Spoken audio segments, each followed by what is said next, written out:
إن الحمد لله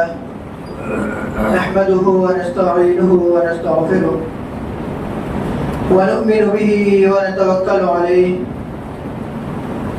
ونعوذ بالله من شرور أنفسنا ومن سيئات أعمالنا من يهده الله فلا مضل له ومن يضلل فلا هادي له وأشهد أن لا إله إلا الله وحده لا شريك له وأشهد أن محمدا عبده ورسوله يا أيها الذين آمنوا اتقوا الله حق تقاته ولا تموتن إلا وأنتم مسلمون يا أيها الناس اتقوا ربكم الذي خلقكم من نفس واحدة وخلق منها زوجها وبث منهما رجالا كثيرا ونساء واتقوا الله الذي تساءلون به والأرحام إن الله كان عليكم رقيبا يا أيها الذين آمنوا اتقوا الله وقولوا قولا سديدا يصلح لكم أعمالكم ويغفر لكم ذنوبكم ومن يطع الله ورسوله فقد فاز فوزا عظيما أما بعد فإن خير الحديث كتاب الله وخير الهدي هدي محمد صلى الله عليه وسلم وشر الأمور محدثاتها وكل محدثة بدعة وكل بدعة ضلالة وكل ضلالة في النار أعوذ بالله السميع العليم من الشيطان الرجيم واعبدوا الله ولا تشركوا به شيئا وبالوالدين إحسانا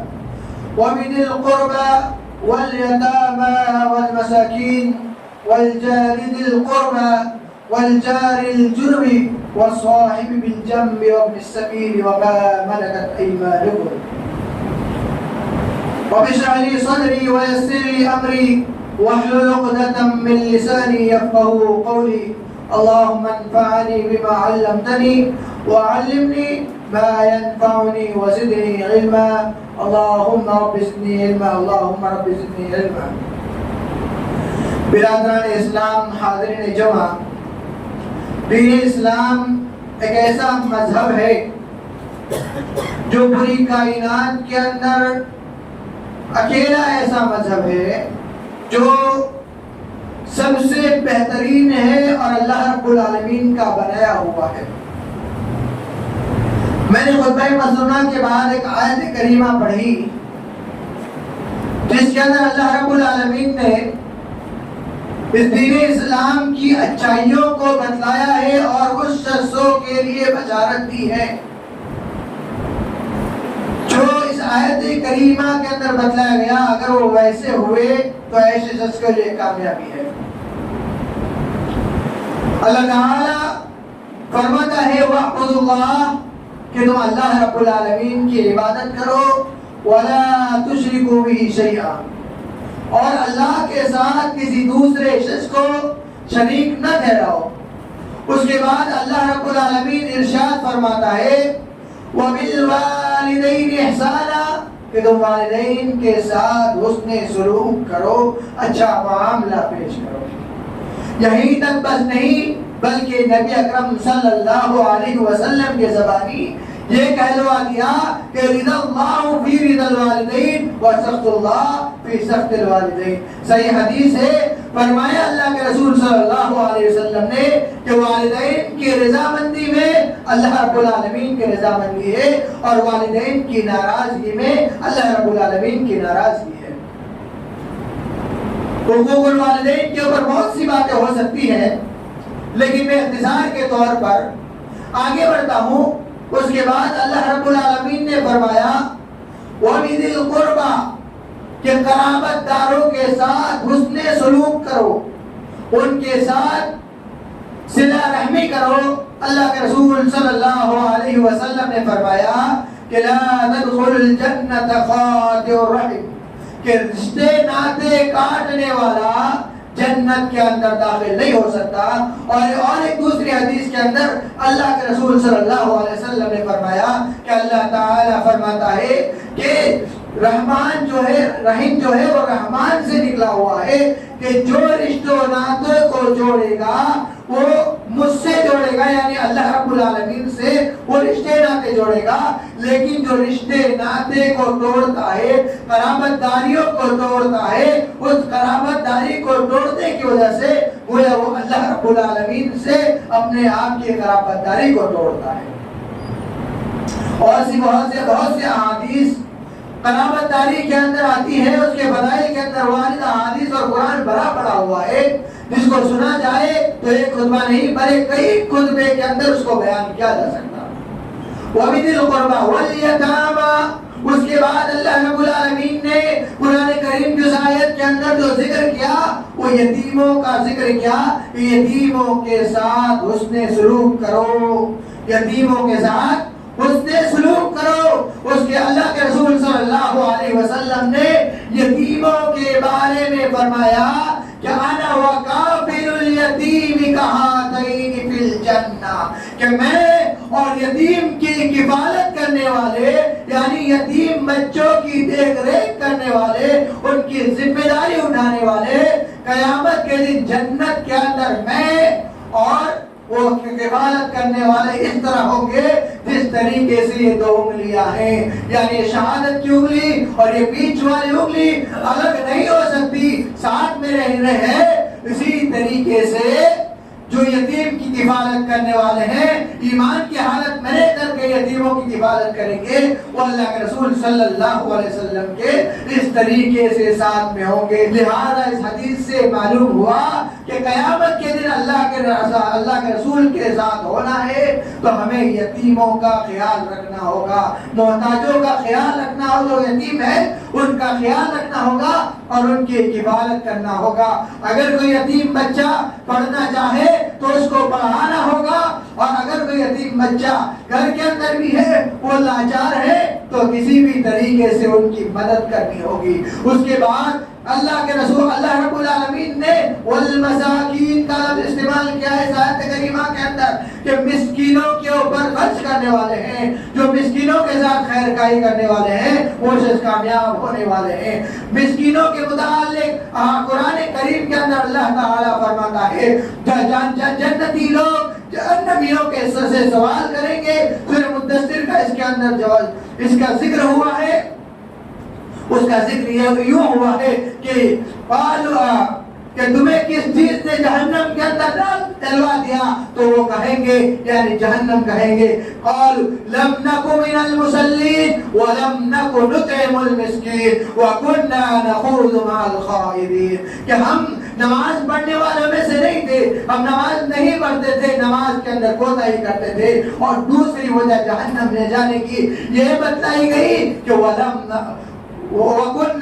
کہ ہم مسکینوں کو کھانا کھلانے پر نہیں ابھارتے تھے، یعنی مسکینوں کی کفالت نہیں کیا کرتے تھے۔ اور ایک حدیث کے اندر حدیث قرآن حدیث کا جائزہ لیتے ہیں تو مسکینوں کا بہت زیادہ خیال رکھنے کے لیے کہا گیا ہے۔ اللہ کے رسول صلی اللہ علیہ وسلم نے فرمایا، حدیث قدسی ہے، اللہ تعالیٰ فرماتا ہے کہ میں بھوکا تھا تو نے مجھے کھلایا نہیں۔ اللہ تعالیٰ بندوں سے کہتا ہے، بندہ عاجز ہو کر کہتا ہے کہ الہی تجھے کھانے پینے کی کیا ضرورت، میں تجھے کیسے کھلاتا؟ تو اللہ رب العالمین کہتا کہ میرا بھلا بندہ بھوکا تھا تو نے اس کو کھلایا نہیں، وہ ضرورت مند تھا تو نے اس کو کھلایا نہیں، گویا تو اس کو کھلاتا تو تو مجھے اس کے پاس پاتا۔ لہذا یہ تمام جو اسلام کی اچھائیاں بتلائی گئی ہیں، ان اچھائیوں کے اوپر ذرا غور و فکر کیجئے کہ تمام اچھائیاں جو اسلام ہے وہ اچھائیوں سے بڑا پڑا ہوا ہے، اسی وجہ سے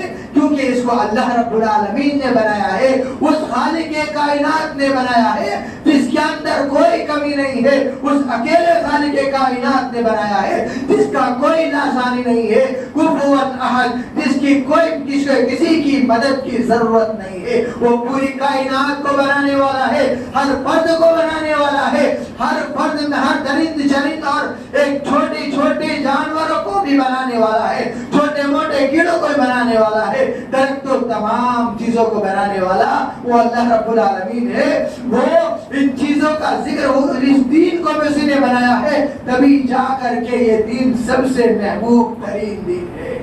سب سے محبوب ترین دین دین اسلام ہے، اور اسی دین اسلام کی ان سب اچھائیوں کے بعد اور ایک اچھائی یہ ہے کہ پڑوسیوں کے ساتھ حسن سلوک کرنا۔ ایک اچھائی کیا ہے؟ پڑوسیوں کے ساتھ حسن سلوک کرنا۔ اور آج کا میرا موضوع بحث یہی ہے کہ پڑوسیوں کی ساتھ حسن سلوک کرنا۔ نبی اکرم صلی اللہ علیہ وسلم آیت کریمہ جو میں نے خطبہ مسنہ کے بعد پڑھی اور جن کے اندر سے سب اچھائیاں بیان کی، ان کے بعد ایک اور آیت پر ہے والجار ذی القربى والجار الجنب، کہ قریبی رشتہ دار جو آپ کے پڑوس میں ہیں وہ آپ کے قریبی رشتہ دار ہو سکتے ہیں، یا جو پڑوس میں ہیں وہ دور کے بھی رشتہ دار ہو سکتے ہیں، یا دور کوئی رشتہ داری ان سے نہیں ہے تو ان کے ساتھ بھی حسن سلوک کرو۔ اس پڑوسیوں کے ساتھ حسن سلوک کرنے کی بہت سی فضائل آئی ہوئی ہے۔ ان فضیلتوں میں سے پہلی فضیلت صحیح بخاری مسلم کی حدیث ہے، عائشہ رضی اللہ تعالی عنہ راوی حدیث ہے، وہ کہتے ہیں کہ نبی اکرم صلی اللہ علیہ وسلم نے فرمایا کہ ما زال جبریل یوصینی جبریل، کہ برابر جبرائیل علیہ السلام جو وحی کو لانے والے ہیں مجھے وصیت کرتے رہتے ہیں، کس کی؟ کہ پڑوسیوں کے ساتھ حسن سلوک کیا جائے، بالجار پڑوسیوں کے ساتھ خیر خواہی کرنے کی برابر وصیت کرتے جا رہے ہیں، حتی ظننت انہو سیورثہ، یہاں تک کہ میں یہ گمان کرنے لگا کہ اب کہیں ان کو مالوں کے اندر ان کو وارث نہ قرار دیا جائے۔ لہذا دین اسلام کے اندر پڑوسیوں کی اتنی اہمیت بیان کی گئی ہے کہ اللہ کے رسول صلی اللہ علیہ وسلم کو پڑوسیوں کے بارے میں رب کے جانب سے کلام لانے والے فرشتے جبرائیل امین بار بار کہہ رہے ہیں پڑوسیوں کے ساتھ حسن سلوک کیا جائے، ان کے ساتھ اچھے سلوک کیا جائے، ان کے ساتھ اچھے سلوک کیا جائے، بار بار کہہ رہے ہیں، یہاں تک کہ ہمارے نبی کو یہ خدشہ لائق ہوتا ہے کہ کہیں ایسا نہ ہو کہ ہمارے مال دولت کے اندر سے ان کو بھی وارث بنا دیا جائے۔ میرے بھائیوں، پڑوسیوں کی 3 کیٹیگری ہے، ان میں سب سے پہلی کیٹیگری پڑوسی وہ جو اپنا رشتہ دار ہے اور دوسرا مسلمان ہے۔ کون؟ پہلی کیٹیگری وہ جو بڑے سے رشتہ دار ہے اور دوسرا مسلمان ہے، تو ایسے پڑوسیوں کے ساتھ بھی حسن سلوک کرنا ہے۔ حسن سلوک کا اجر حاصل ہوگا پڑوسی ہونے کی بنا پر، اور دوسرا جو اجر حاصل ہوگا وہ قرابت داری رشتہ داری کے بنا پر اس کے ساتھ حسن سلوک کرنے کی وجہ سے اسے اجر و ثواب حاصل ہوگا۔ اور دوسرے قسم کا پڑوسی ایسا ہے جو صرف مسلمان ہے، قرابت دار نہیں، رشتہ دار نہیں بول کے صرف مسلمان ہے، تو اسے کیا ہے؟ قرابت داری کو نبھانے کی وجہ سے اس کو اجر و ثواب ملے گا۔ اور تیسرے قسم کا جو پڑوسی ہے وہ یہ کہ وہ غیر مسلم ہو، وہ رشتہ دار نہ ہو، بلکہ وہ مسلمان بھی نہ ہو بلکہ غیر مسلم ہو، اس کے ساتھ بھی خیر خواہی کرنے کا اسلام نے حکم دیا ہے، اور عام طور پر یہ بات کہہ دی کہ پڑوسیوں کا خیال رکھا جائے۔ دوسرے حدیث کے اندر ایمان کہہ دیا گیا ہے، پڑوسیوں کے خیال رکھنے کو ایمان قرار دیا، اس کی عزت و تعظیم کرنا، اس کی تکریم کرنے کو کہا گیا ہے۔ اللہ کے رسول صلی اللہ علیہ وسلم نے فرمایا، یہ بھی بخاری مسلم کی حدیث ہے، فرمایا من کان یؤمن باللہ والیوم الاخر فلیکرم جارہ، اور دوسرے حدیث کا ٹکڑا ہے فلا یؤذی جارہ، کہ جو کوئی اللہ کے اوپر ایمان رکھتا ہے اور یوم آخرت کے اوپر ایمان رکھتا ہے تو اس کو چاہیے کہ وہ اپنے پڑوسیوں کو کیا ہے؟ اس کی عزت و تکریم کرے۔ اور دوسرے حدیث کے اندر ہے وَلَا يُؤْذِي جَارَهُ، کہ وہ اپنے پڑوسیوں کو تکلیف نہ پہنچائے۔ اس حدیث مبارکہ کے اندر غور و فکر کیجئے کہ ایمان انسان کا بتلایا گیا، وہ اور کس چیز کو بتلایا گیا؟ وہ اس چیز کو بتلایا گیا کہ وہ پڑوسیوں کے ساتھ حسن سلوک کرے، ان کی عزت و تکریم کرے اور ان کو کسی بھی طریقے سے کوئی تکلیف نہ پہنچائے۔ اور دوسری حدیث، بہت سی حدیث ہے، دوسری حدیث کے اندر اللہ کے رسول صلی اللہ علیہ وسلم نے فرمایا کہ واللہ لا یؤمن، واللہ لا یؤمن، واللہ لا یؤمن، 3 مرتبہ اللہ کے رسول صلی اللہ علیہ وسلم نے فرمایا کہ اللہ کی قسم وہ شخص مومن نہیں ہے، اللہ کی قسم وہ شخص مومن نہیں ہے، اللہ کی قسم وہ شخص مومن نہیں ہے۔ اس کے بعد اللہ کے رسول صلی اللہ علیہ وسلم سے پوچھا گیا کہ من یا رسول اللہ، کون مومن نہیں ہے؟ تو اللہ کے رسول صلی اللہ علیہ وسلم نے فرمایا الذی لا یأمن جارہ، کہ جس شخص سے اس کا پڑوسی محفوظ نہ ہو، جس کی زبان سے، اس کے کرنے دھرنے سے دوسرا پڑوسی محفوظ نہ ہو، وہ شخص کیا ہے؟ ایمان والا نہیں ہے، وہ شخص مومن نہیں ہے۔ لہذا پڑوسیوں کے ساتھ حسن سلوک کیجئے، کیونکہ یہ ہمارے ایمان کا تقاضا ہے۔ اور اللہ کے رسول صلی اللہ علیہ وسلم نے عورتوں سے خاص کر سے کہا کہ ان پڑوسیوں کے ساتھ ایک الگ طریقے سے تعلقات کو قائم رکھیں، کیونکہ فرمایا یا نساء المؤمنین لا تحقرن جارۃ لجارتها، کہ تم اپنے پڑوسیوں میں سے کسی پڑوسیوں کو، کہ عورتوں کی جماعت، تم ان میں سے کسی کو بھی حقیر نہ جانو، ان میں سے کسی کو بھی حقیر نہ جانو۔ وَلَوْ بِفَرْشِ سِنَّ کہ گرچہ تم بکری کا پکاؤ اور بکری کے کھور بھی ان کے تک نہ پہنچا دو، یعنی سے چھوٹی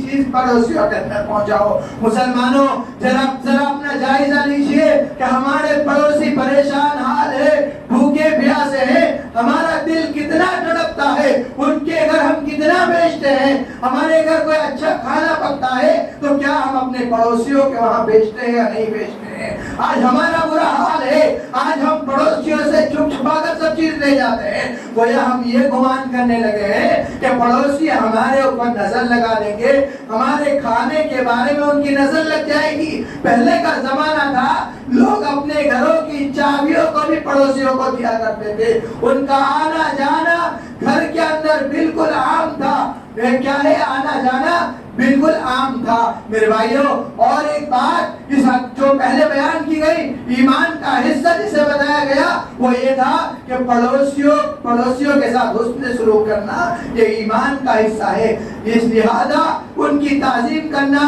ان کی عزت کرنا، ان کی عزت پر کسی بھی طریقے سے آج نہیں آنے دینا، یہ پڑوسی کا حق ہے۔ آج ہمارے جوان بھائیوں کو لیجئے، وہ اپنی خواہشات پوری کرنے کے لیے اپنے پڑوسیوں کی بیٹیوں کو یا پڑوس کی بھابھیوں کی طرف بری نظریں ڈالتے ہیں اور ان کا گھر خراب کرتے ہیں۔ ہمارے ایمان کا جائزہ لیجئے، کیا ہمارا اسلام، کیا ہمارا دل، ہمارا ایمان ہمیں یہ تعلیم دیتا ہے کہ ہم اپنے پڑوسیوں کے ساتھ ایسا برتاؤ کریں؟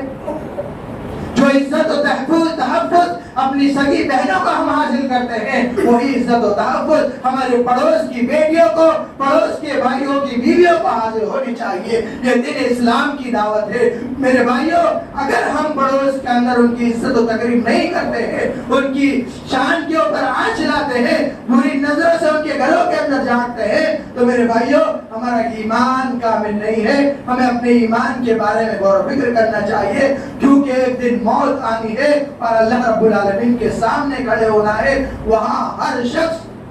اللہ کے سامنے اس کا چٹھا ہوگا، ہر شخص پوری دنیا کے سامنے، پوری کائنات کے سامنے ہر شخص کا چٹھا ہوگا کہ اس نے دنیا کے اندر کیا کر کے آیا، کیا اچھائیاں کی، کیا برائیاں کی، تمام چیزیں سامنے ہوگی۔ اسی لیے اللہ کے رسول صلی اللہ علیہ وسلم نے بار بار یہ کہا کہ جو اللہ کے اوپر ایمان لاتا ہے اور یوم آخرت کے اوپر ایمان لاتا ہے۔ کیوں؟ اس لیے کہ اللہ رب العالمین کی نگاہیں ہر جگہ دیکھتی ہے۔ یہ کیمرہ دکھا دیتا ہے، ہمیں کیمرہ نہیں نظر مچو، آپ کیمرے کی نظر کے اندر ہو تو وہ محدود جگہ کے اندر وہ کیمرہ دیکھ سکتے ہیں، لیکن اللہ رب العالمین کی نگاہ انسان کو ہر جگہ سے، ہر طریقے سے دیکھ سکتی ہے۔ اور دوسری بات جو ایمان لانے سے جو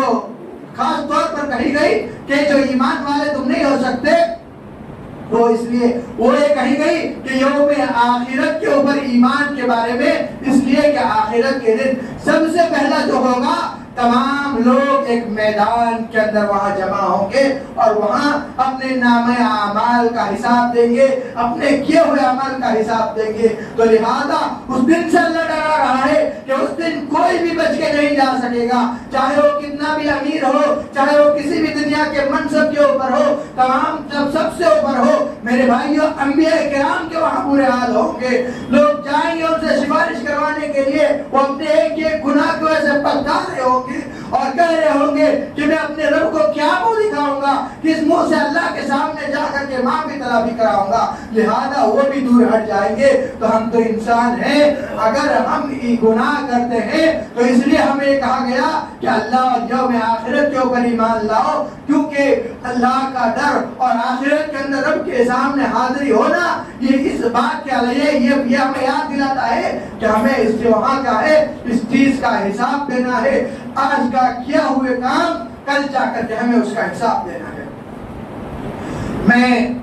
جو بات کر رہا تھا وہ پڑوسیوں کے حقوق کی بات کر رہا تھا، اور ایک حدیث صحیح مسلم کی ہے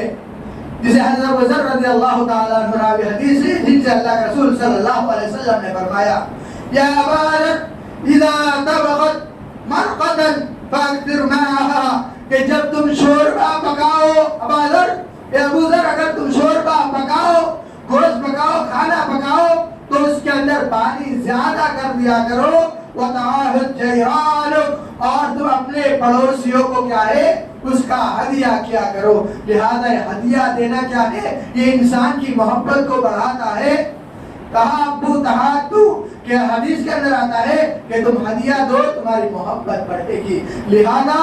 جو پڑوسیوں کا کتنا خیال رکھا گیا، ان سے محبت بڑھانے کا کتنا خیال رکھا گیا کہ ان سے اپنے کھانوں میں سے حصہ ان کے گھر میں پہنچایا جائے۔ اس بات کے اسلام نے ہمیں تعلیم دی ہے۔ اور اسی طریقے سے صحیح ترمذی کا حدیث ہے، اور امام البانی رحمہ اللہ علیہ نے اسے ترمذی کے اندر امام البانی رحمہ اللہ علیہ نے اسے صحیح قرار دیا ہے۔ فرمایا وَخَيْرُ الْجَيْرَانِ عِنْدَ اللَّهِ خَيْرُكُمْ لِجَارِهِ، کہ تم میں سے بہترین پڑوسی وہ ہے جو کیا ہے، جو اپنے پڑوسیوں کے لیے بہتر ہے، وہ سب سے بہترین شخص ہے۔ کون بہتر ہے؟ کس کی شہادت کام آئے گی؟ وہ اس کی جو پڑوسیوں کے لیے بہتر ہو، اس شخص کی شہادت کام آئے گی۔ اور ایک حدیث ہے جو ابن ماجہ کی حدیث ہے، صحیح حدیث ہے، اللہ کے رسول صلی اللہ علیہ وسلم نے فرمایا کئی بلی اعلم، اللہ کے رسول سے پوچھا گیا کہ کئی بلی اعلم احسنت واذا اسأت، کہ میں کیسے جانوں کہ میں اچھا آدمی ہوں اور میں کیسے جانوں کہ میں برا آدمی ہوں؟ تو اللہ کے رسول صلی اللہ علیہ وسلم نے فرمایا اذا سمعت جیران یقول انک قد احسن، کہ جب تمہارا پڑوسی کہے کہ تو اچھا آدمی ہے، تمہارا پڑوسی کہے کہ یہ شخص اچھا آدمی ہے، فقد احسن، تو وہ اچھا آدمی ہے۔ وَإِذَا سَمِعْتُهُمْ يَقُولُ قَدْ أَسَأْتَ فَقَدْ أَسَأَ، کہ جب پڑوسی کہے کہ یہ برا آدمی ہے، اس کی عادات اطوار اچھی نہیں ہے، تو فقد أسَأَ، تو وہ کیا ہے، وہ برا شخص ہے، خراب شخص ہے۔ لہذا کسی آدمی کی اچھائیاں اور برائیاں جاننے کے لیے جو معیار اللہ کے رسول صلی اللہ علیہ وسلم نے بتایا، وہ یہ بتایا کہ آپ اس کا پڑوسی اس کے بارے میں کیا کہتا ہے، اس کا پڑوسی اس کے بارے میں اچھا کہتا ہے یا برا کہتا ہے۔ اگر اچھا کہتا ہے تو اچھا آدمی ہے، اور اگر اس کے پڑوسی اس کے بارے میں برا کہتا ہے تو برا آدمی ہے۔ لیکن میرے بھائیوں، ہمارا حال اتنا برا ہے کہ پڑوسی تو دور، ہمارے سگے بیٹے بھی ہماری تعریفات نہیں کرتے،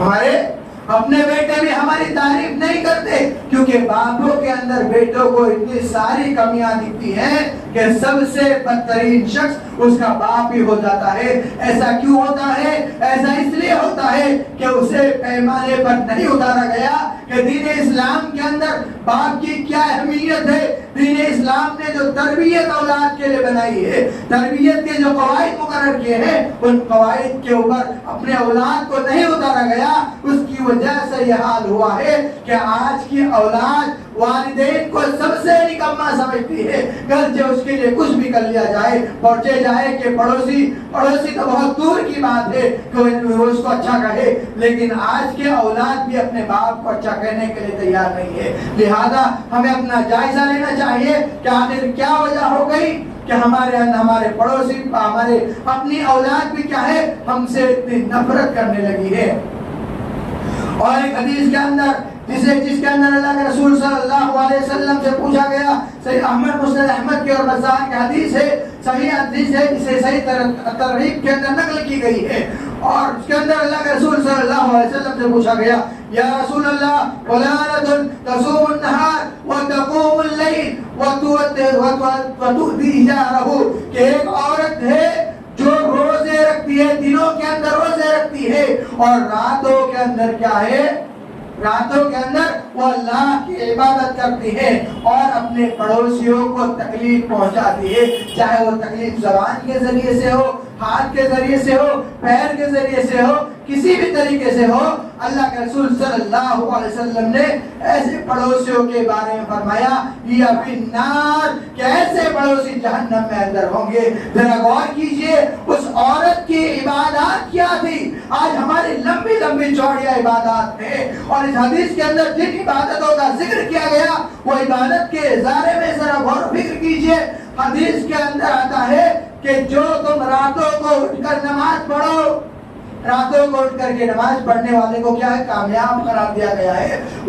جب لوگ سو جائیں اور جب اٹھ کر کے نماز پڑھنے والے جب نماز پڑھتا ہے تو اللہ آسمان دنیا پر ہوتا ہے, اس سے خوش ہوتا ہے, اس کی دعاؤں کو قبول کرتا ہے. اور دوسرا ایک روزے جو نفل روزہ رکھا جائے اس کی فضیلت یہ ہے کہ اللہ تعالیٰ اس سے جہنم کو دور کرتے جاتا ہے. اور روزہ ایک حدیث کے اندر آتا ہے کہ روزہ بندہ میرے لیے رکھتا ہے, بھوکا بندہ میرے لیے رہتا ہے, لہذا اس کا اجر بھی میں خود ہی دوں گا. دوسرے چیز کا اجر محدود ہے لیکن روزے کا اجر محدود نہیں ہے. یہ دونوں عبادت دیکھنے میں کتنی بڑی ہے, راتوں کو اٹھ کر کے اللہ کی عبادت کرنا, نماز کے اندر مشغول ہو جانا پوری رات بھر, اور دوسرا کیا ہے دن کے اندر روزہ رکھنا, لیکن وہ اپنے پڑوسیوں کو کیا کر رہی ہے, عورت تکلیف پہنچا رہی ہے. تو اس کے متعلق اللہ کے رسول صلی اللہ علیہ وسلم نے فرمایا یا فی النار, کہ عورت جہنم کے اندر ہوگی. اس حدیث کے اندر اور آگے فرمایا, اور پوچھا گیا اللہ کے رسول سے فلانۃ تصلی المکتوبات وتصدق بالارواح, کہ ایک عورت ہے جو کیا ہے فرض نماز پڑھتی ہے, نماز 5 وقتہ پڑھتی ہے, دیکھیے 5 نمازیں ہیں اس کو پڑھتی ہے اور کچھ صدقہ کر دیا کرتی ہے. تو اور وہ اپنے پڑوسیوں کے ساتھ کیا ہے فلا یؤذی جیرانھا, اور وہ اپنے پڑوسیوں کو کیا ہے تکلیف نہیں پہنچاتی ہے. اللہ کے رسول صلی اللہ علیہ وسلم نے فرمایا یہ بالجنہ, کہ عورت جنت کے اندر داخل ہوگی. لہذا ذرا غور و فکر کیجئے, ایک بہت سی عبادت کرنے والی ہے لیکن اپنے پڑوسیوں کے ساتھ اس کا حسن سلوک نہیں ہے تو جہنم میں جائے گی. لیکن ایک شخص جو بہت کم اس کی عبادات ہیں, فرض نمازیں پڑھتا ہے, ایکسٹرا نمازیں نہیں پڑھتا ہے, کبھی کبھار صدقہ خیرات تھوڑا وقت کر دیا, تو ایسے شخص کے بارے میں اللہ کے رسول صلی اللہ علیہ وسلم نے فرمایا کہ ایسا شخص جنت کے اندر داخل ہوگا. ذرا غور و فکر کیجئے. اور اسی 4 چیزوں کے متعلق اللہ کے رسول صلی اللہ علیہ وسلم نے فرمایا اربع من السعادہ, کہ 4 چیزیں جس کے اندر پائی جائے اس شخص کے لیے کامیابی ہے. اس میں سے ایک یہ ہے جار الصالح, کہ جسے اچھا پڑوسی مل جائے وہ کیا ہے اس شخص کے لیے کامیابی ہے. اور ناکامی 4 بندوں کے لیے ہے, بری چیزیں 4 بندوں کے لیے ہے. میں اختصار کے طور پر ٹائم ہو رہا ہے نہیں تو میں اس کو پورا بیان کرتا. اس میں ایک چیز فرمائی الجار السوء, کہ برا پڑوسی ملنا یہ کیا ہے, یہ بڑی چیز ہے, سب سے بدترین چیز ہے. لہذا ہمیں پہلے اپنے پڑوسیوں کے لیے اچھے ملنے کے لیے پہلے ہمیں ضرورت ہے کہ ہم خود پہلے اچھے بنیں, تبھی جا کر ہمارا پڑوسی بھی ہمارے ساتھ حسن سلوک کرے گا. لیکن ہمارا حال برا سے برا ہوتا جا رہا ہے, ہم اپنے پڑوسیوں کے ساتھ بدترین کرتے جا رہے ہیں. اور بھی بہت سے احادیث اور قرآنی آیات پڑوسیوں کے فضائل کے اندر وارد ہوئی ہیں, جس کے اندر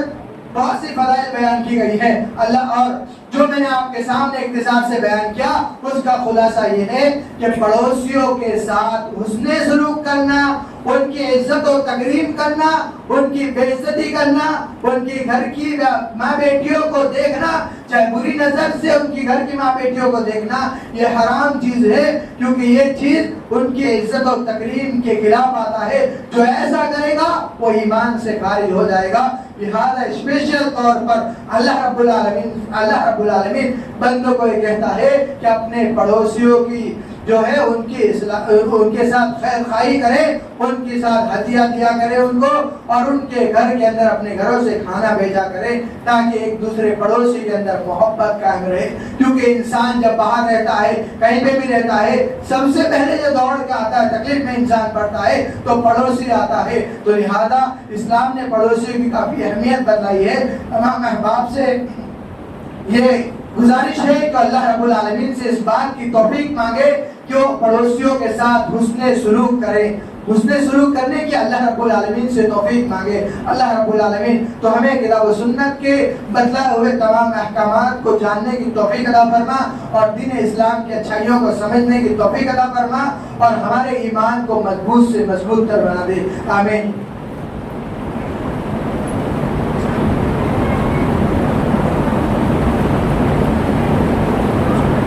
إن الحمد لله نحمده ونستعينه ونستغفره